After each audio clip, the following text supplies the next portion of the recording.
Okay, so this is part two of Wade and Joyce Barrier's life. Well, up to probably the mid or late 70s anyway, because after that, boy, it just turns into a whole rapid succession of years and kids growing up and moving away. And if they want to talk about that stuff, we'll talk about that. But right now, we left off, the both of them are coming back to the United States. They're recently married in London, England, and we came back to the United States. And so between 1963 and the next few years, Dad, tell us what happened when you guys came home, to the best of your recollection. Well, the first thing we had to do is sell the MG because we're going to have kids. Did you say the MG? We sold it. Yeah, well, it's a In two-seater. Florida.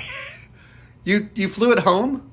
I sold it in Florida. You sold the MG, Yeah, in your Florida. blue MG from London. 1936 PV.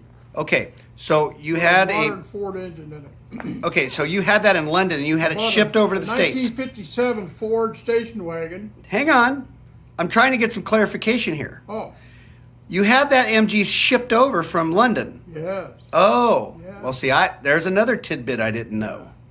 So you had that shipped over from London, and you had to sell it because you could only fit two people in it. So you end up buying some Rambler, right? No, What'd 1957 Ford station wagon. Oh, okay. Used. Used. Okay. So where did you move to when you came home? We moved, how long did we spend in your dad's house? Well, we spent a few weeks in Fort Florida, Lauderdale, Florida, in Plantation, but then he was stationed at Camp Lejeune. The two of us moved in, and then 3 years later, 5 of us moved out. Okay. Gotcha. So three of the boys were born in Camp Lejeune, Steve, Tim, and Mike. And you were there 3 years. And we'll talk a little bit about what you've been through, Mom, over these last few years because of the water that we drank in Camp Lejeune, the contaminated water. We can get into some of that if you'd like, but we'll keep going. Okay, so Camp Lejeune, you're there 3 years, and then the Vietnam experience for you happened, Pop. And when you came back from embassy duty, what duty did you get when you were transferred to Camp Lejeune? What was your next post? I was in the 3rd Battalion, 2nd Marines, Lima Company. I was a buck sergeant, and I was a platoon sergeant for about 2 years. Got promoted to staff sergeant in '66. And that was an infantry And platoon. infantry, and because I'd been in the infantry for 3 straight years, they made me the regimental career planner when I made staff sergeant in '66. And got commissioned in September of '66 from staff sergeant to second lieutenant, like instantly, because of the war.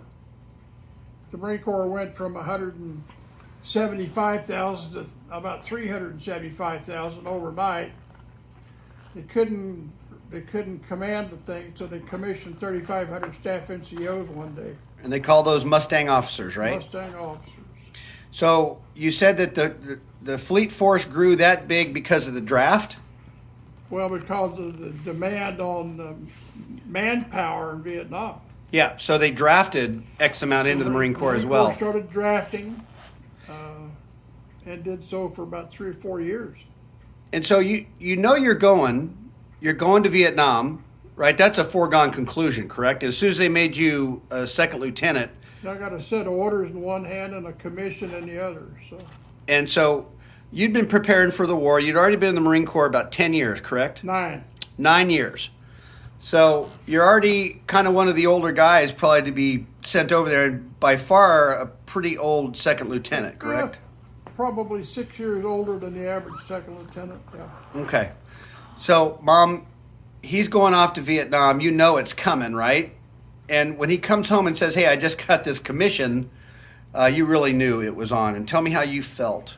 Well, Michael was 2 weeks old, Oh, okay. And we had a 2-year-old, a 1-year-old, and Michael was just born. Huh. And we had to leave Camp Lejeune, and then I went down to my parents' house in Plantation, Florida, where I stayed. And Wade was gone for 14 months. Yeah.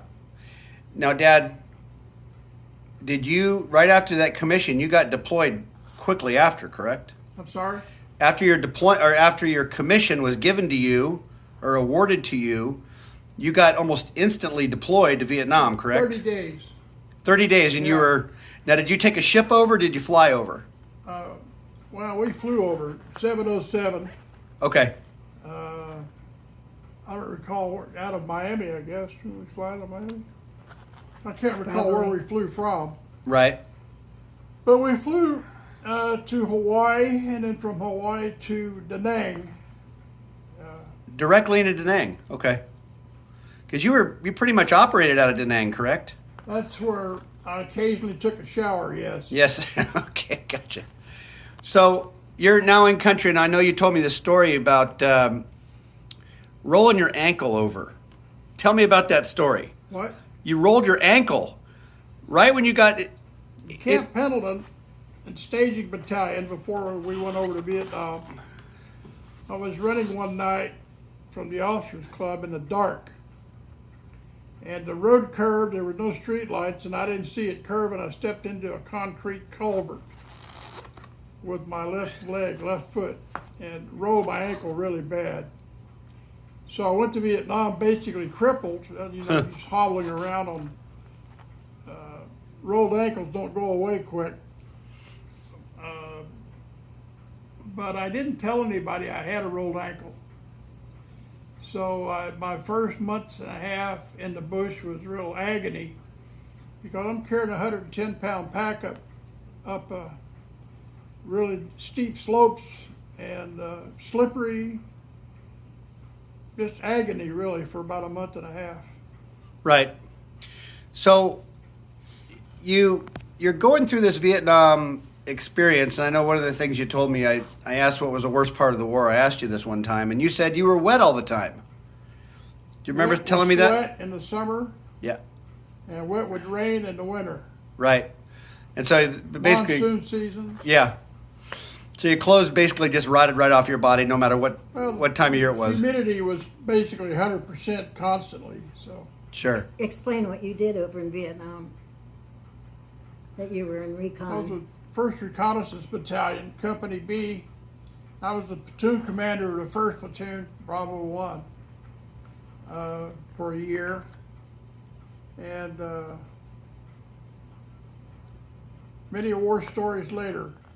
So how many patrols did you end up doing? Oh, probably 20. 20 patrols, okay.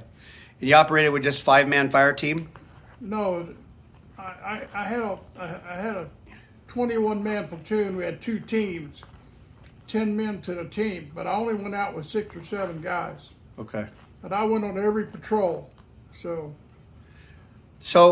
I know a big part of your testimony is what happened in Vietnam, and you ended up making a promise to God in Vietnam. Can you give us a little bit of that story? How did that occur?